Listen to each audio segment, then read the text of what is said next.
Ladies and gentlemen, we are back. This is episode 5 of the Chris Charlie Show. We are post-Halloween finally. We are post the election. That was surprising. No one saw the election coming.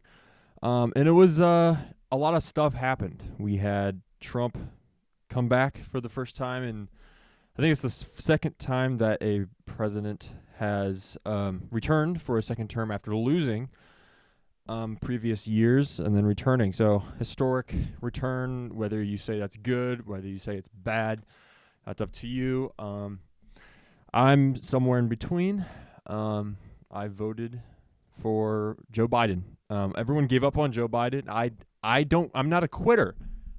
These people, now people are going to get mad at me. They think that I'm somehow out of touch. I didn't give up on Joe. We did it, Joe. We did it. And we didn't do it, but I voted for him because I don't give up. And I'm not a quitter. I'm not a loser. All right? Sorry I'm not shallow like you people. It's ridiculous. Anyways, but so the election came out, and the red wave has been prevalent. We got the House. We got the Senate. We got the all of Congress now. And we have the Oval Office. And by we, I mean they. I'm not going to position myself in a political party. I'm going to be aloof. I'm going to be mysterious. You don't know who I support. You don't know. You have no idea. Also, you might notice that Billy Ray Cyrus is not here. He had to go to a court case. He had an incident at a Waffle House. Waffle House is just a fight club now. It's just the UFC, but not in a cage. And pretty soon we're going to have Joe Rogan commentating on these Waffle House extravaganzas, people throwing chairs at each other's heads. It's ridiculous. Just the mic. There you go. And there's an interesting conversation to be had because we had two people. One, Trump, who is a celebrity before he was anything else. He didn't need any endorsements, really. He didn't really need any money, but he got those anyways. And then we had Kamala, who raised $1 billion on a campaign, and it's like the most anyone has ever raised. She raised it really quickly in a short amount of time. It's a little bit sketchy, but and then there's this article I'm reading. Dozens of stars backed Harris's campaign, and yet she lost. Is the era of celebrity endorsements over? The names read like a who's who of A-list talent about to walk a red carpet or attend Vanity Fair's famous Oscar party. Oprah Winfrey, Megan Thee Stallion, George Clooney, Leonardo DiCaprio, Bruce Springsteen, and many, many more. Here are some of the bold-faced named celebrities who backed Kamala Harris's failed run for the White House. Man, they changed that quickly, making it one of the most star-studded political campaigns in U.S. history. Even the world's biggest current star, Taylor Swift, got behind Harris. Yet, as pundits have picked over the bones of Harris's election flop, whoa, man, they are going at her jugular. Many have aligned on the celebrities for special criticism. This mega wattage glare of stardom shining on the electorate may have reinforced an idea of Harris' campaign out of touch with ordinary American concerns. Well, this has always been true. Did they think that Taylor Swift saying, hey, let's go vote for Kamala Harris, did they think that was going to make them go, these glasses, I can't. It's too much. They think that Taylor Swift is relatable. Here's the thing. Here's the thing why celebrity endorsements no longer work. They don't work because not everyone makes $60 million a year and is on Stranger Things and has a tour that goes everywhere. And it's not a relatable thing that a lot of people have this opportunity. And so it's hard to win over middle America. It's hard to win the Midwest and anywhere that's not a major city, namely New York and L.A. So I'm not surprised when Beyonce shaking her rear on the stage and Cardi B fumbling over her words doesn't relate to voters. It just doesn't. It doesn't even relate to city people, the city folks. But it certainly doesn't relate to Humpty Dumpty farmer guy over there who doesn't know how to read in the Midwest, which is where I'm from. So I can understand why these A-list celebrity endorsements are becoming less and less impactful because the rich, and Tim Dillon says it the best, the rich are really just living on a different planet. The rich have gotten so rich and the gap between the 1% and everyone else has gotten so large that basically they're just living on a different planet. You know, they're going to Martha's Vineyard every year. They're going to Beverly Hills, and that's why we're so adamant on exploring Mars. Because literally the rich just want to evacuate Earth because they're so disconnected. Wealth is super disconnecting. I don't know if you've ever talked to people or talked to kids who are growing up very wealthy. They're disconnected. They can't relate to anyone. They complain about the vacations they take to France. They don't really understand economics. They don't understand that, you know, not everyone gets a Bugatti on their 16th birthday. So wealth is very alienating, and it separates you from everyone else. I can't attest to that. I don't have a ton of money. I have a bed and a roof over my head, but you know, that's really all you need to be wealthy nowadays. The amount of homeless people, homeless encampments everywhere, that's the average American. You have to realize that is the average person who lives in the United States of America. So if you have any more than $40 to your name, you're doing well. So I consider myself very lucky. Anyway, so not surprised that Taylor Swift yelling Kamala, yeah, is not working. It's not selling. You're going to have to do something else. You're going to have to be more radical. You're going to have to set off you're going to have to do something. I don't know. I was going to say bomb, but I don't want that on my thing. But it's kind of ridiculous. So we're here. We're going to get 4 more years of Trump. I have always said this. I wanted Trump for the memes and the low gas prices. Nothing more. So if anything else he does messes things up, don't be mad at me. All I wanted was the cheap gas and the memes. So you heard it here. That's what Chris Charlie thinks about that. But speaking of the man, the orange man himself, here's a story. I don't know if I can cast this. I'll just do a screenshot. Trump Inner Circle shares McDonald's meal as Donald Trump Jr. jokes Make America Healthy Again. Starts tomorrow. So there's a picture of Elon Musk, Trump, Donald Trump Jr., and RFK on a private jet eating Mickey D's. Mickey Big Donald's. So he's making a joke because obviously RFK is a candidate of health and wellness, which is more left than right in current. It seems like everyone on the right just kind of doesn't care. There's that clip of Candace Owens on Joe Rogan who's like, oh, yeah, I don't care. I throw plastic bags out the door window. And so that's the right for the most part, which is why I am not I'm in the middle. I don't really care about this, honestly. You know what? Next story. They can eat on the McDonald's. Like, I want one too. But here's a story that's dumb. You read stories every now and again that you realize, oh, America is not so smart. The media tries to tell you that everyone's informed, everyone has an opinion, everyone has thoughts, and then you read stories like these and you realize you were wrong. Woman dies in freak accident at Kansas airfield after backing into active airplane propeller. A woman was killed in a freak accident, blah, blah, blah. Just before 3 p.m. on Saturday, October 26th, the Sedgwick County Dispatch received a report about an accident at Cook Airfield. When deputies arrived at the scene, they located a woman believed to be in her 30s who had been critically injured while taking photos of people getting on and off planes when she backed into an active airplane propeller. All right. I don't know if... Here's the thing. You can't even satirize this anymore. This isn't like it's been stripped back to the point where it just exists, and I can't make fun of it. Indiana Jones, Raiders of the Lost Ark. Great movie. She should have watched it before she backed up into this. There's that scene where they're fighting the guy. He's hitting the big buff guy and the plane thing landing, and then he kicks the guy into the plane air propeller and dies. And having not even seen this, you don't even have to see that to be aware that being near an airplane while it's on is never. You got to be careful, you know. Things like this just happen. 30s. So she wasn't like senile. She wasn't like an old woman who was like, I'm going to go get my grandson and then I'm going to, and then died. It wasn't like this at all. She's a millennial. Millennials obviously are the worst generation known to people. They just paint over a red brick with white and try and cancel Eminem and just are somehow made TikTok by Kesha be one of the biggest songs of the 2010s. So you can't trust millennials, and this is evidence of that because they are not self-aware. They think that there's no consequence to their actions. They think the world revolves around them. They see themselves as the best generation. They look down on Gen Z. I sometimes look down on Gen Z, but I look down on everyone. So it's not a one-size-fit-all millennials. And how old are millennials? Hold on, I need to look this up because before I just go and berate a whole generation, I want to ensure that I have my facts right.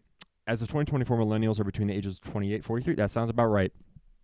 That's a generation's always that. I guess they're that big. 28 and 43. So these people, the tail end of them grew up on Toy Story, and then the older of them grew up on the Dick Van Dyke Show, and Mary Tyler Moore, and Chitty Chitty Bang Bang, and Sound of Music. Just kidding. I'm joking. They're not that old. But regardless, they're irresponsible, whole, disgusting group of people. They're pigs and they're animals. And so I don't feel bad for this woman. She deserved it. Don't back into airplane propellers. So that's all I have to say about that.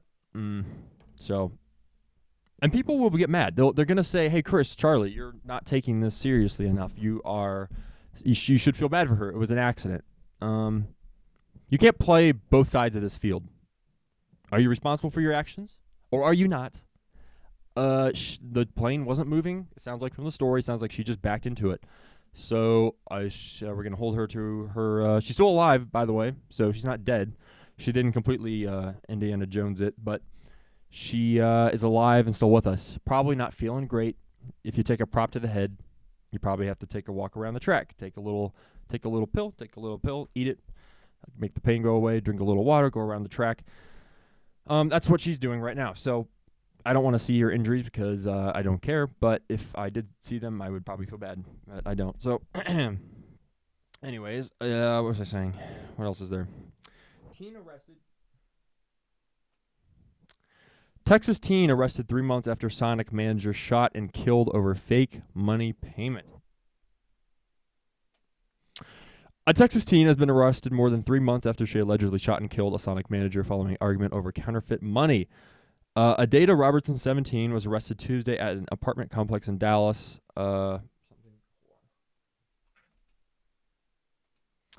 The murder of manager Daniel Shrewsbury, 33, I want to be killed if I had that last name, took place on July 7th at a drive-in in a blah, blah, blah, blah, block of blah, blah, blah. When the police arrived, Shrewsbury was found shot in the chest and unresponsive.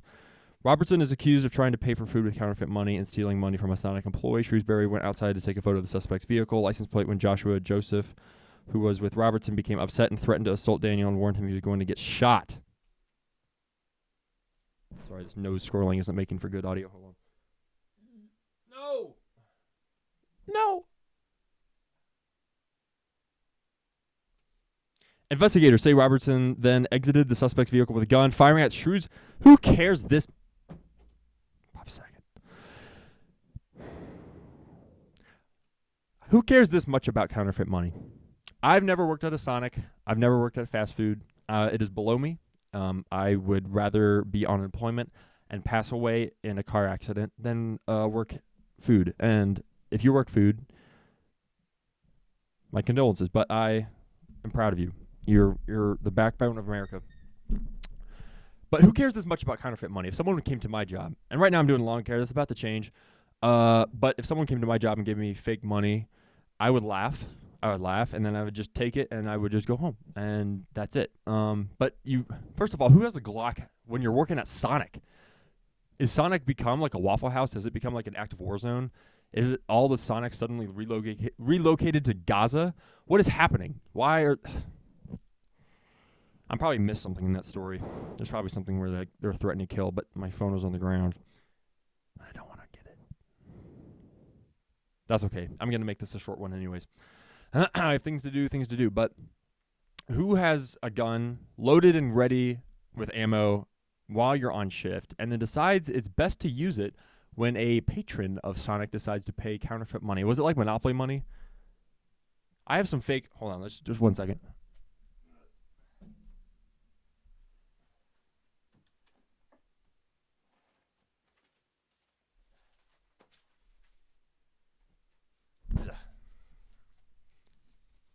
This is fake money.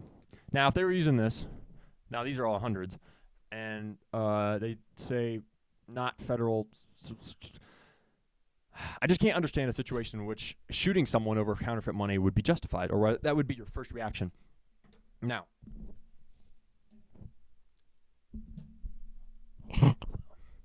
I've never been to Sonic, so I'm not sure of the work culture.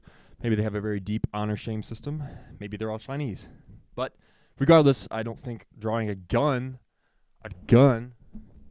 on them is the best thing to do. I could be wrong. I'm just sitting here in a room, and I could be wrong. I could be completely out of touch, but I just don't think that's appropriate reaction. Now, she believes she was saving Sonic, a giant multi-billion-dollar corporation, a lot of money, and she might have, but who cares that much about your job that you're going to do that? Certainly I don't. I'm going to get my phone. Hold on.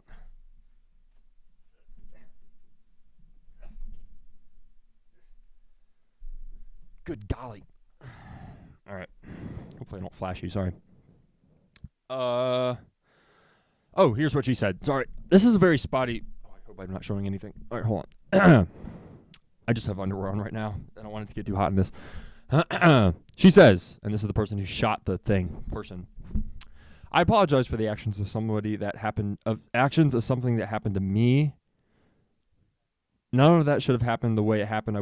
I don't wish death on anybody. Well, that's hard to reconcile, Miss Lady. I don't know what your name is. When you shoot someone in the chest, that often delivers the message that you want to kill him. I have a demonstration. Hold on. Here's a gun. Now, if I was to point this at someone, that would imply that I'm willing to shoot them. It's a pretty straightforward message. Actions speak louder than words. Old classic saying. Darn it, I'm losing more money. Actions speak louder than words. So if I'm waving this at you, I'm saying, hey, Merry Christmas. Have a Happy New Year. Hope the kids are great. Did your ex Linda come to Christmas? Did your ex Linda come to Christmas? You might be hearing my words, and I could say, hey, listen to what I'm saying, but I'm waving a Glock in your face. I got a Glock on my Rari, and I'm going to shoot you. So if you're looking at this and you hear my words, oh, Linda, man, your kids, they're so great, but I have my gun. What's your reaction going to be? I hope it's, not, oh, you're so, man, Tyler, the soccer teams, they're doing so well. They went to state. And Becky, my youngest, she didn't make the tennis team. I'm going to make her go to fat camp. No, you're going to listen at the gun. This speaks a lot. So regardless, I took a PR class, a personal or public relations class in college, and I learned that you want your actions to be clear, your intentions to be clear, whether that be your movement, whether that be your words. You want it to be very obvious what you're trying to do. Now, the Sonic employee had mixed emotions. She wanted to protect Sonic. Protect Sonic. You have to be loyal to Sonic. But she also wanted to not kill her. But the person's dead. So who won that? Clearly she doesn't. I don't know. I think I've exhausted the story. I also don't really care. There's a lot of things I talk about that I don't care. Like, here's the thing. I care in principle, but I don't care. Period. Anyways. What other stories do we have? I'm going to look up. I think that's about it. I don't really care. The moral of this episode, the moral of the story is millennials are the worst generation to exist. If you fall into a plane propeller, that is your own fault. No one should feel bad for you. Insurance should not be collected on this. No bills should be paid for you. Planes are loud too. Planes are not quiet. You can hear one from a long ways away. So if you back into one, that's completely on you. Don't feel bad if you don't care. So, yeah, that's just how. I don't know. Is everyone just on drugs? I understand everyone has mental illness nowadays. It's like 99% of people have mental illness. Everyone's on antidepressants, and everyone's on the things and the Xanax and the Adderall and the stuff. So we're mentally at our weakest probably ever. I don't think that's too controversial to say, but and it's manifesting in these news stories of people throwing things at their head at the Walmart and the Sonic and shooting people over counterfeit money. So the world's kind of, the U.S. in particular is really getting kind of psychotic, neurodivergent, and schizophrenic, and just overly violent. And I don't like it. I don't like it one bit, because I have to live in this world with you goons. And I don't want my family to get injured. I don't have kids yet, but if I do, I don't want you losers going around shooting each other while I'm getting a hot dog in the drive-thru of the Sonic. So act up, and you're going to have a big problem. Chris Charlie has a BB gun. He might have a real gun in the future, but we'll see. Right now we're at BB gun and a few knives. So if you mess with me, if you mess with my non-existent kids or threaten my well-being, you're going to have a big problem, buddy, boy,